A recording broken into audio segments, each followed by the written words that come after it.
It was supposed to be a quiet spring night in downtown Lexington, Virginia.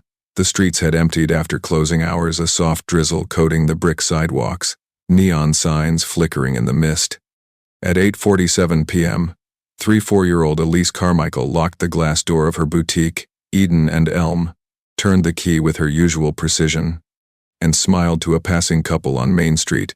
It was the last time anyone saw her alive. The next morning, her car sat neatly parked at the curb outside the store.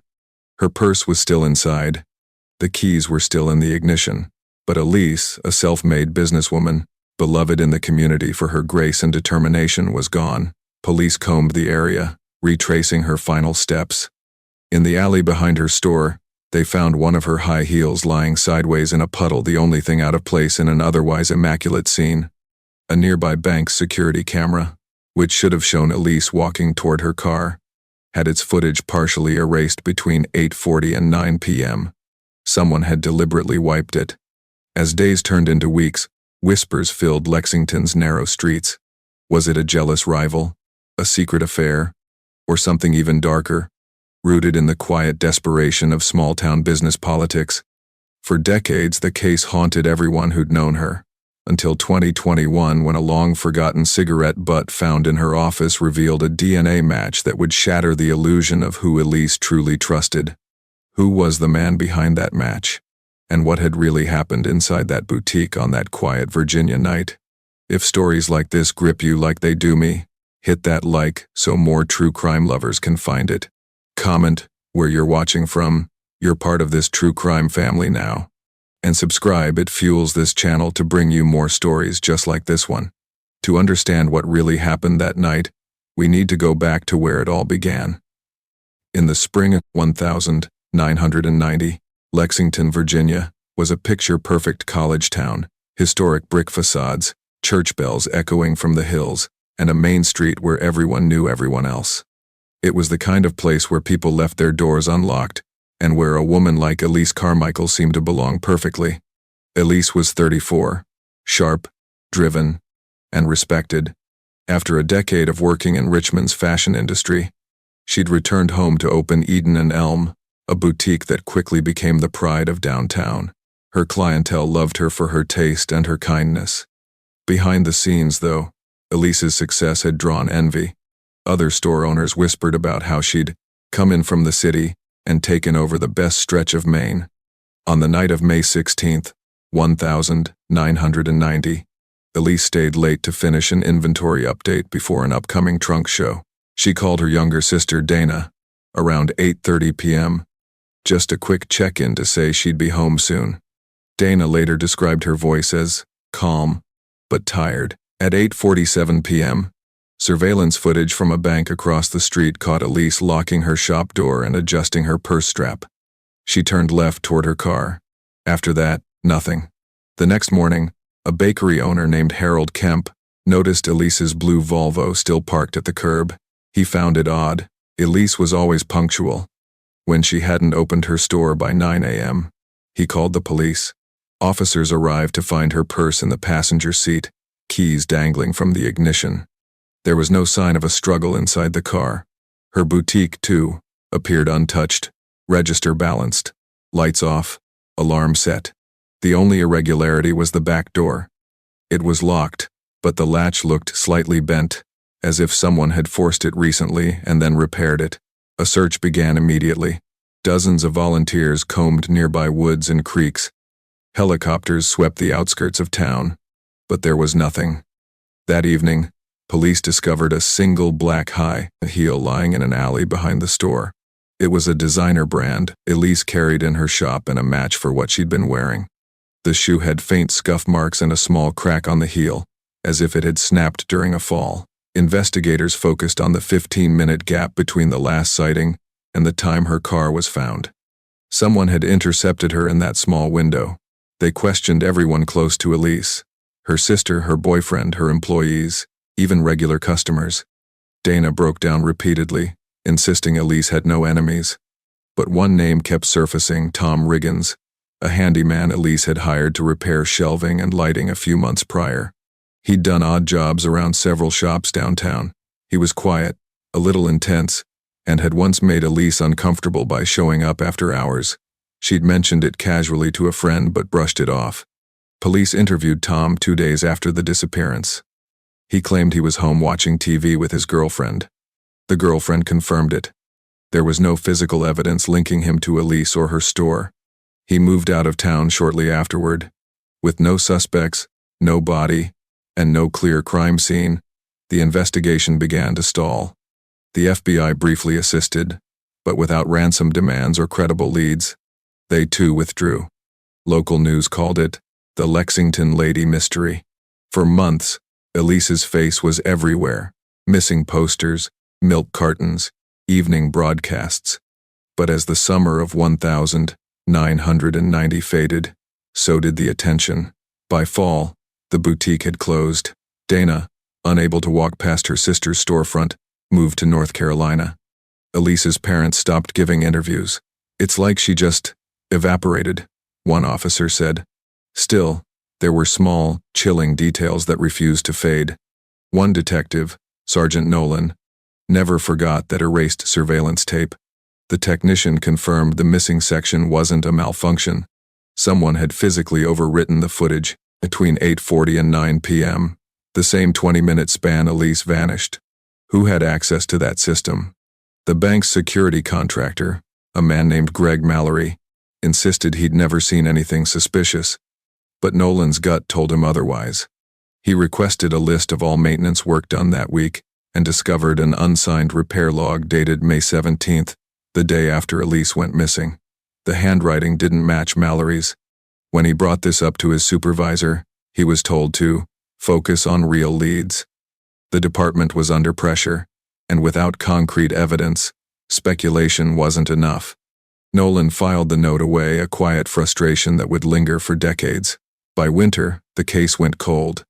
The last official update came on the 12th of December 1990, when the Lexington police announced that no credible evidence suggests foul play, though everyone privately knew that wasn't true. Elise's family held a memorial service that following spring. Her father read a short poem, "For Those We Love But Cannot See." Dana placed Elise's remaining high heel on the altar beside a framed photo. And then, silence. Years passed. Main Street changed. The boutique became a bakery, then a thrift shop, then stood empty. People still whispered when they walked past it, though about the businesswoman who'd vanished without a sound. But in the quiet files of the Lexington Police Department, one piece of evidence sat unnoticed: a small, crumpled cigarette butt collected from Elise's office floor. It had been logged but never analyzed, a minor item in an overwhelming case. For over 30 years, it gathered dust, until one routine evidence audit decades later would bring it back to life. Because in 2021, a technician in a state lab re-examined old case files as part of a new DNA backlog initiative. One of those items, marked E.C. Office Ashtray Unknown, was entered into the database. The results came back weeks later, with a perfect match to someone who had once been dismissed as a dead-end lead. And when investigators tracked that man down and heard what he confessed, it rewrote everything Lexington thought it knew about the night Elise disappeared. When news of Elise Carmichael's disappearance broke, Lexington's small police department was immediately overwhelmed. Missing adults were rare in Rockbridge County, and certainly not women like Elise, professional, responsible, deeply rooted in the community. By sunrise, the case had drawn reporters, volunteers, and curiosity seekers who crowded Main Street, watching as investigators moved in and out of the boutique. Detective Harold Nolan, 42 at the time, was assigned lead investigator. He'd handled everything from burglary to homicide, but this felt different. There was no scene, he'd later recall. No struggle, no blood, no forced entry. It was like she walked off the face of the earth. The boutique itself told two stories. The front was immaculate, racks neatly aligned, receipts stacked in order, lights off as if Elise had simply closed for the night. But in her office at the back, Nolan noticed subtle inconsistencies: a tipped-over mug, an open file drawer, and a faint indentation on the carpet near her desk, almost like a heavy boot print that had pressed into the fibers and been missed during the initial walkthrough. Nolan had the office dusted for prints. They recovered several belonging to Elise, her employees, and customers. But one partial print on the doorknob didn't match anyone in their database. It was logged, labeled, and quietly forgotten as the pressure to deliver results mounted. The first 48 hours became a blur. Police checked every motel, every parking lot, every stretch of Route 11 heading out of town. Nothing. By day 3, they turned to the people closest to Elise. Her sister, Dana Carmichael, was the first to be interviewed in detail. She described Elise as meticulous and kind, but admitted her sister had been distant in the weeks before her disappearance, preoccupied, even frightened at times. Elise had recently fired a part-time cashier for stealing from the register, and the man had allegedly yelled that she'd regret embarrassing him. Police tracked him down. He was working construction 2 hours away, with a solid alibi. Next, they spoke with Mark Reddington, Elise's boyfriend of 9 months, a financial advisor who lived 20 miles away in Buena Vista. By all accounts, Mark adored Elise, but there were cracks in the picture he painted. He said they'd argued days before she vanished, something about him refusing to move to Lexington. When pressed, Mark became defensive, then broke down, insisting he had nothing to do with her disappearance. His alibi dinner with a client at the Colonial Tavern checked out. Still, Nolan couldn't shake the feeling that Mark was hiding something. Meanwhile, forensic teams examined Elise's car again. They found no blood, no hair, no signs of a struggle, but there was one odd detail. The driver's seat had been adjusted far back, too far for Elise's 5'6" frame. Someone taller had been behind that wheel. Nolan ordered canvases of nearby businesses. A janitor at the adjacent law office remembered hearing a sharp argument around 9 p.m. coming from the back alley that night, followed by the sound of something metallic hitting the ground. He hadn't looked, he assumed it was late-night deliveries.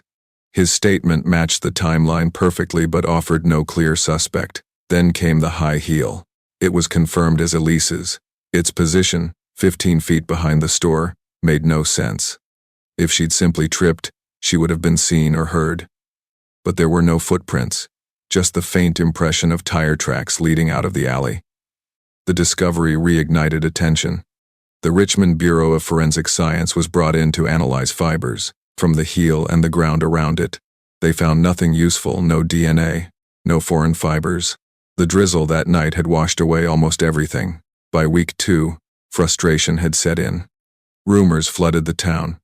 Some whispered Elise had run away. Others blamed her ex-employees or claimed she was involved in something bigger.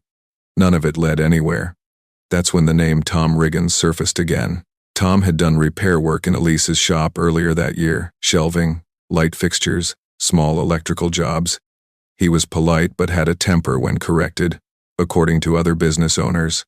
One woman recalled him yelling after a delayed payment. Another mentioned catching him smoking in her storeroom despite no smoking policies. When police first spoke to Tom, he'd seemed cooperative. He offered a calm alibi, supported by his girlfriend. But when Nolan revisited his file, inconsistencies appeared. Tom's time card from that evening from the maintenance company he subcontracted for was handwritten and lacked a supervisor's signature. And the address listed was just 1 block from Elise's boutique. Nolan tried to locate him for follow-up, only to learn Tom had left town abruptly 2 weeks after the disappearance. He'd quit his job, broken up with his girlfriend, and reportedly moved to Tennessee. Without probable cause or physical evidence, there wasn't much police could do. Still, Nolan wasn't convinced. He filed a formal request for surveillance footage from a nearby gas station, showing traffic leaving Main Street that night. When the tape arrived, he noticed something, a faint glimpse of a white work van turning out of the alley behind Elise's store at 8:55 p.m. The image was too grainy to identify a plate, but the van's shape matched the one Tom Riggins was known to drive. It wasn't proof, but it was something. Before Nolan could act on it, the investigation was derailed. Budget cuts, new leadership, and lack of results pushed the case to the back burner. The official statement given to the press was careful but devastating. No evidence of foul play can be confirmed at this time. Elise's family refused to accept it. Dana called the station weekly, begging for updates. Each time, she got the same answer, still reviewing leads. Within 2 years, all active investigation ceased. But Nolan never forgot. He kept copies of his notes, the erased footage, the oversized boot print, the cigarette butt from Elise's office that didn't match her. When he retired in 2003, he handed the file to a younger detective, Lisa Crane, who promised she'd look into it someday. Years later she would. Because in 2021, when the state of Virginia launched a program to test DNA from cold cases, Crane remembered Nolan's notes. She ordered the evidence, the high heel, the cigarette butt, and the partial fingerprint to be reanalyzed. The fingerprint had degraded too much to match. The heel offered nothing new. But the cigarette butt, that was different. When the DNA results came back, the system lit up with a hit, a name tied to an arrest record in Tennessee for assault in 1994. The match? Thomas Riggins. After 31 years of silence, the case that had haunted Lexington finally stirred again. Detective Crane contacted Tennessee authorities, requesting Riggins's current address.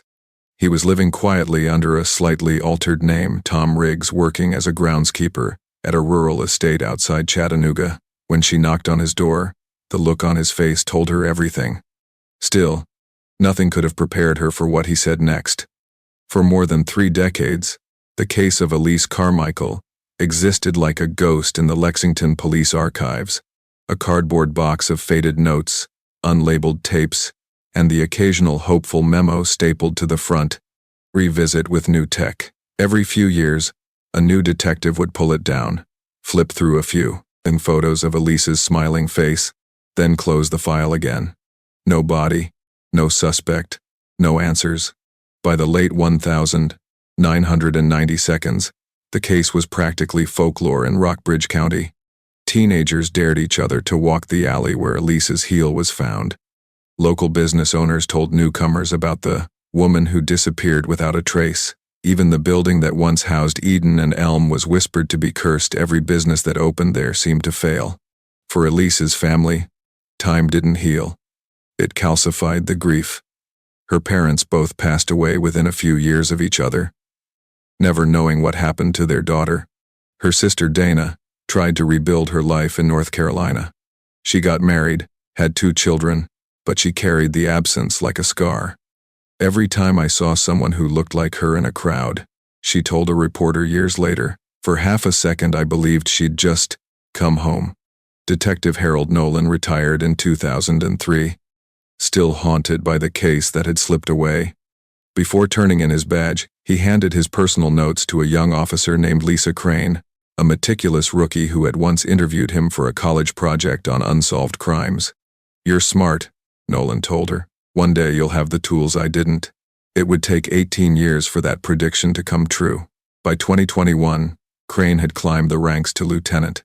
Technology had transformed investigations, digital forensics, genealogical DNA databases, and advanced profiling now solved cases once thought impossible. That year, Virginia's Department of Forensic Science announced a statewide initiative, retesting evidence from unsolved homicides and missing persons cases dating back to the 1980 seconds. Crane immediately thought of Elise. She filed a request to reopen the case, officially categorizing it as a cold case forensic review. When the old evidence box arrived at her desk, the dust still clung to the lid. Inside were dozens of envelopes, the cigarette butt, Elise's clothing samples, photographs of the car, and a half-empty evidence bag labeled office floor. It contained a cigarette stub brand, Marlboro Red, collected from beneath Elise's desk the night of the disappearance. The original 1990 lab report listed it as no value, since DNA extraction from saliva wasn't viable at the time. But now, it could be. Crane sent the sample to the state lab with a simple note: request full STR-DNA profile CODIS comparison. Then she waited. Weeks passed. Nothing. She started to think the sample was too degraded. 30 years was a long time. But on a quiet Friday morning in early May 2021, her phone buzzed with a notification from the lab. The subject line read, "Match, found Carmichael case." Crane froze. For a moment, she didn't move, afraid she might misread it. Then she opened the report. The DNA from the cigarette matched a profile entered in 1998 belonging to a man named Thomas Lee Riggins. born 1959, formerly of Lexington, Virginia. His record showed multiple arrests for domestic assault, trespassing, and one aggravated battery in Tennessee. He had served 3 years in a Knoxville correctional facility before being released in 2001. Crane's hands trembled.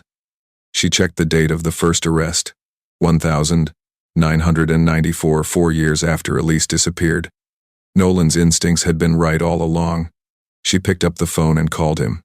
"You're not going to believe this," she said. Nolan, now 73 and long retired, listened quietly as Crane told him the news. When she finished, there was a long silence on the line.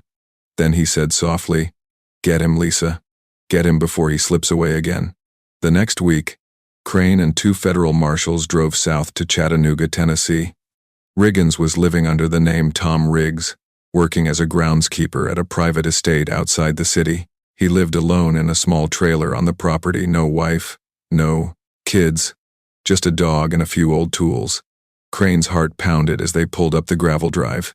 It had been 31 years since Elise Carmichael's last known moment, and she was about to come face to face with the man whose DNA had been in her office. When she knocked, Riggins answered within seconds. He looked older, but his eyes pale. Calculating hadn't softened. For a long moment, he just stared at her badge. Then, in a low voice, he said, "You finally figured it out." Crane blinked. Figured what out? That it was never supposed to be her. Those words hung in the air like smoke. He didn't resist arrest. In fact, he barely spoke during the ride to the Chattanooga field office. But once inside the interrogation room, Riggins began talking slowly at first, then in long, rambling bursts that seemed half confession, half justification.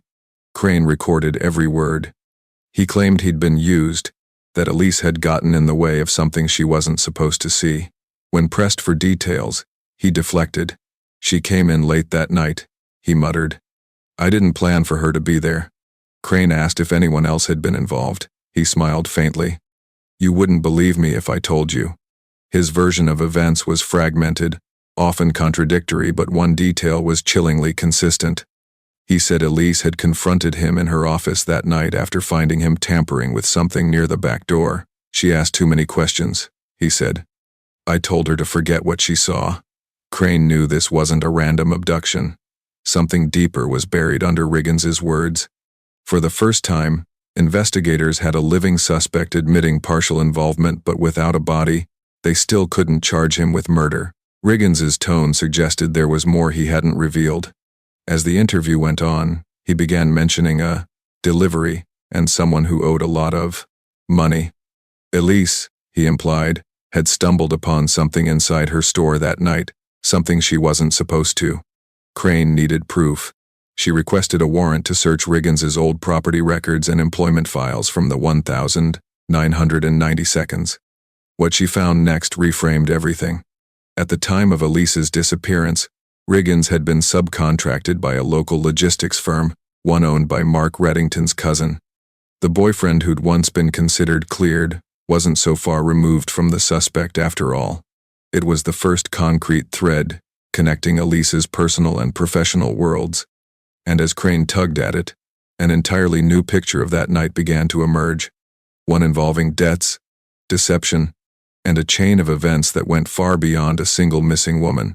But to prove it, she'd need to go back to Lexington and uncover what Elise had discovered in her own office before she vanished. Because, according to Riggins's chilling final words during that interview, she wasn't supposed to die that night. Lieutenant Lisa Crane drove north through the Blue Ridge Mountains with a pit in her stomach. It had been weeks since the arrest of Thomas Riggins, and while his partial confession confirmed he was inside Eden and Elm the night Elise vanished, his story didn't add up. He was hiding something or someone.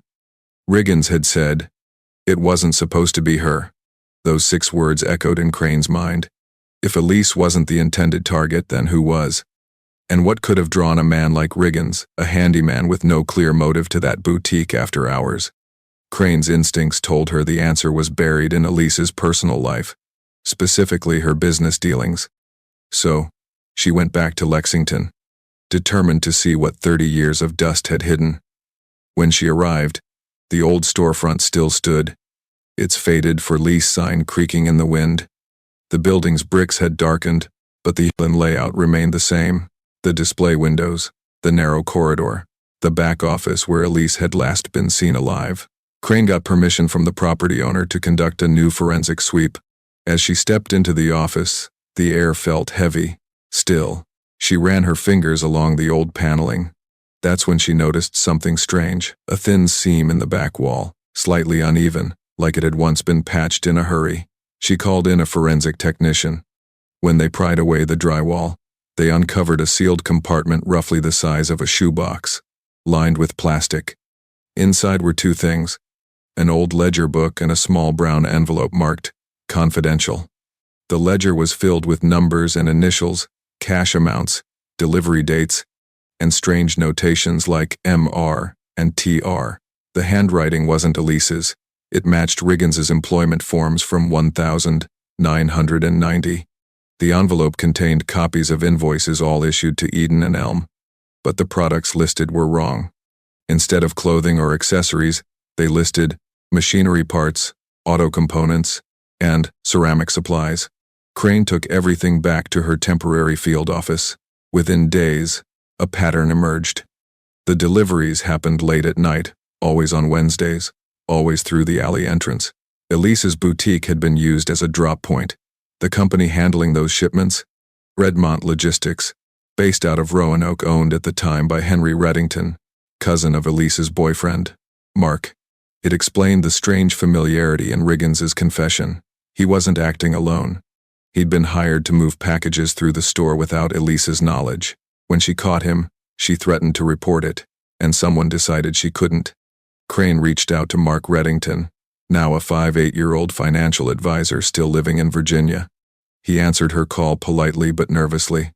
When she mentioned Elise, his voice wavered. "After all this time?" he asked. They met at a coffee shop near downtown. Mark looked tired, careful. He claimed he hadn't spoken to Tom Riggins in over 30 years, and denied any connection to Redmont Logistics.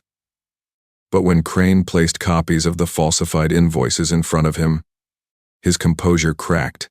He stared at them in silence before saying, "You don't understand what it was like back then." Crane leaned forward.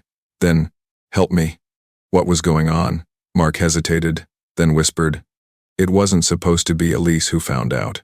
He told her that Redmont Logistics, his cousin's company, was under investigation in 1990 for smuggling stolen auto parts from abandoned military shipments through small businesses to disguise the transactions. Elise's boutique had been one of several front locations used without the owner's consent. Riggins, a hired hand, was responsible for picking up the shipments after hours and moving them to storage. But on the night of May 16th, Elise came back unexpectedly. She caught Riggins in the back room moving boxes and confronted him. Mark claimed he found out what happened later, that Riggins had called someone, panicked, saying Elise had seen too much. When Crane asked who Riggins called, Mark shook his head. "I don't know, but whoever it was, made sure no one talked again." Crane pressed him for more, but Mark refused. "If I tell you what I think," he said, "you won't believe me.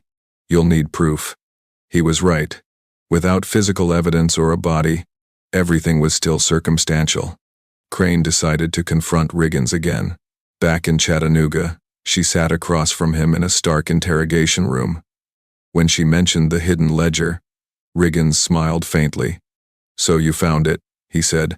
Crane asked what MR stood for. He didn't answer. She slid one of the invoices across the table. His expression darkened. Finally he said, "You think she died because of me, but she died because of what she found." He leaned back and continued, his voice steady now, almost calm. "She told me she was going to the police, said she had copies of everything, but she never made it out the door. Someone else showed up that night. I left before they did." Crane's blood ran cold. "Who?" she asked. He didn't hesitate. "The man driving the white van." Crane knew exactly what he meant. The grainy image from the 1990 gas station footage, the van turning out of the alley. It wasn't Riggins's van after all. When she pressed for the driver's name, Riggins shook his head. "Doesn't matter now. He's dead." Still, Crane needed to be sure. She dug through old Redmont employee records and found something chilling. One of the company's former drivers, Earl Mallory, had died in a car crash in 1992, a crash that investigators had called suspicious. He was the brother of Greg Mallory, the security contractor who'd serviced the erased bank footage. The puzzle was aligning in the most disturbing way possible. Elise had walked into an organized smuggling ring involving Redmont Logistics, Riggins as the courier, and the Mallory brothers handling security and surveillance. When she caught them, they erased the footage and silenced her. But Crane still needed proof, something undeniable, physical. That's when a forensic technician called her from the evidence lab. During a secondary inspection of the boutique's back alley, they'd used ground-penetrating radar to scan beneath the old asphalt. The reading showed a dense, human-sized anomaly about 4 feet below the surface, directly where the tire tracks had been found in 1990. It had been there the whole time. Crane authorized an excavation. As the first layer of asphalt was removed, the smell of decay, long absorbed into soil, rose into the cold Virginia air. What they found beneath was heartbreakingly conclusive human remains and preserved enough for dental confirmation. It was Elise Carmichael. The discovery shook Lexington to its core. After 31 years, Elise hadn't left the alley at all. She'd been buried where she fell, hidden beneath the very road her friends had walked across, searching for her. But as devastating as it was, the recovery also brought a new question. Who buried her there that night? And as Crane was about to learn, the answer wasn't who everyone expected. When the remains of Elise Carmichael were recovered, the town of Lexington seemed to exhale and choke all at once. People left flowers outside the old Eden and Elm storefront. For her sister Dana, it was both a relief and a renewed agony, proof that Elise hadn't run away, that she hadn't just vanished by choice. She'd been right all along. Someone had taken her life. Lieutenant Lisa Crane stood by the excavation site as forensic teams worked under floodlights. The soil was compact, the layers compressed with age, but the discovery was unmistakable. A skeleton still wearing fragments of a silk blouse, and a necklace identical to the one Elise's sister had described years ago. The coroner confirmed the cause of death: blunt force trauma to the back of the skull. The following morning, Crane drove straight to Chattanooga to confront Thomas Riggins. The interrogation room felt smaller this time. When she entered, Riggins gave a faint grin, as if he'd been expecting her. "You found her," he said quietly. Crane sat down. "We did. And now you're going to tell me who helped you." Riggins took a deep breath and stared at the table. "I didn't kill her," he said. "I just covered it up." "Then who did?" He hesitated for several seconds before replying. "The man in the white van." Crane leaned forward. "Earl Mallory?" Riggins's eyes flicked up. "You've done your homework." What followed was a slow, halting confession, part truth, part self-preservation. He admitted he'd been using Elise's boutique as a drop point for Redmont Logistics shipments. Stolen parts moved through legitimate storefronts. When Elise discovered the hidden packages, she threatened to call the police. Riggins called his contact Earl Mallory for help. "Earl told me to keep her there," Riggins said. "He said he'd handle it. When he showed up, he was already angry.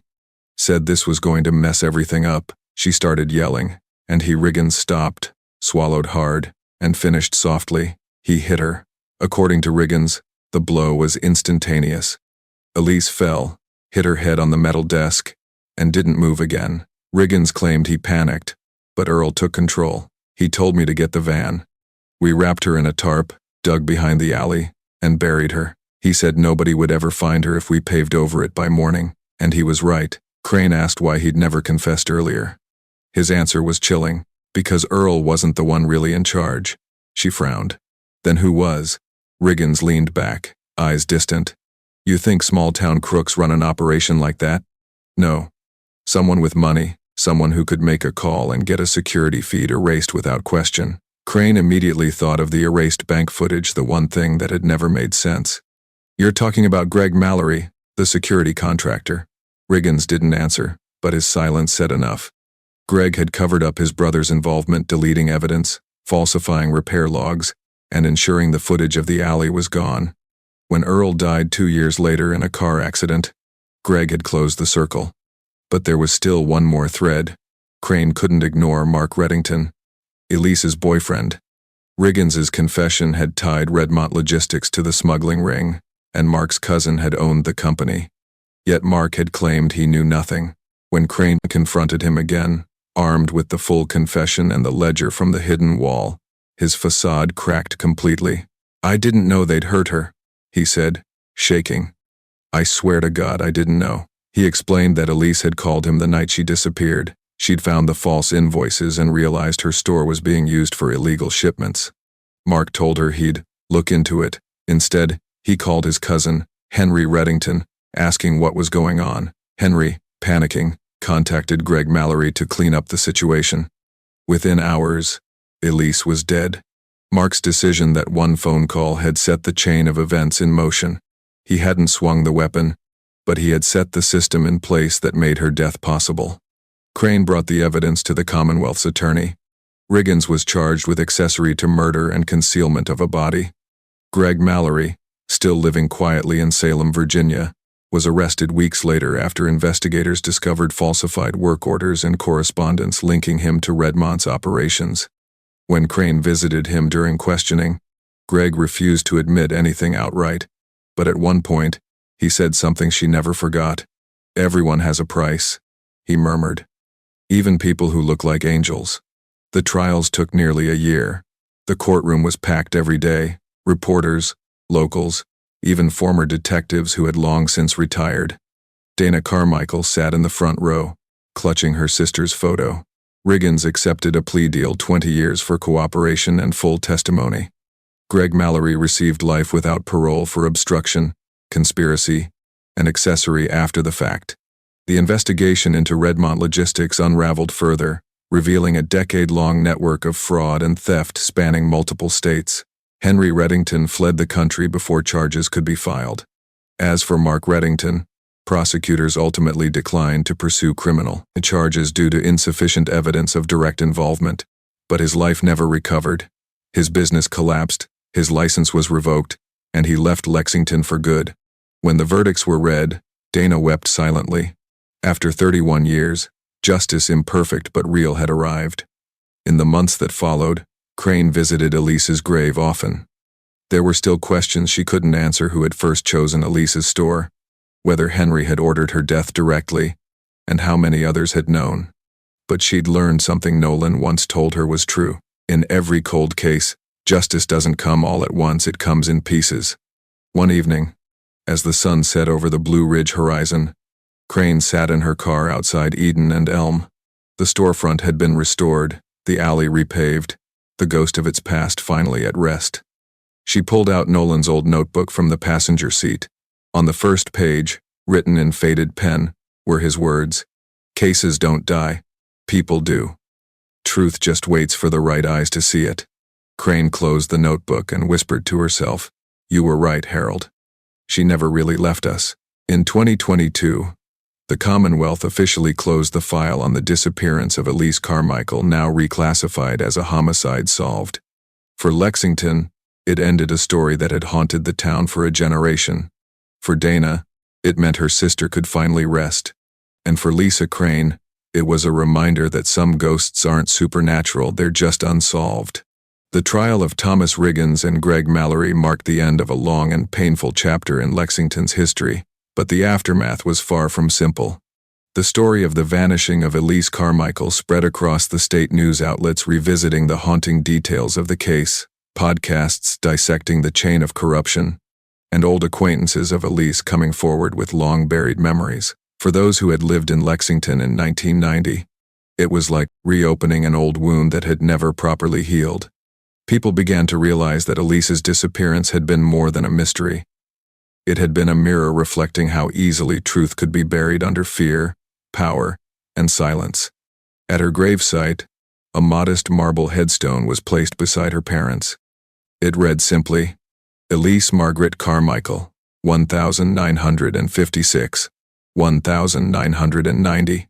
She saw what others ignored." The words had been chosen by her sister, Dana, who spoke quietly at the ceremony. For 31 years, the world forgot her name, but she was never forgotten by those who loved her. Elise wasn't a victim, she was a warning. and a light. And now, she finally comes home. Detective Lisa Crane attended the service, standing in the back with her old mentor, Harold Nolan. Nolan, frail but alert, watched the crowd with glassy eyes. "You did it," he told her. Crane shook her head softly. "No, she did. We just listened." Later that summer, Crane was invited to speak at a law enforcement seminar on cold case methodology. When she took the stage, she didn't start with data or procedure. She started with a story, Elise's story. She described how one cigarette butt, dismissed as no value, had held the answer for 3 decades.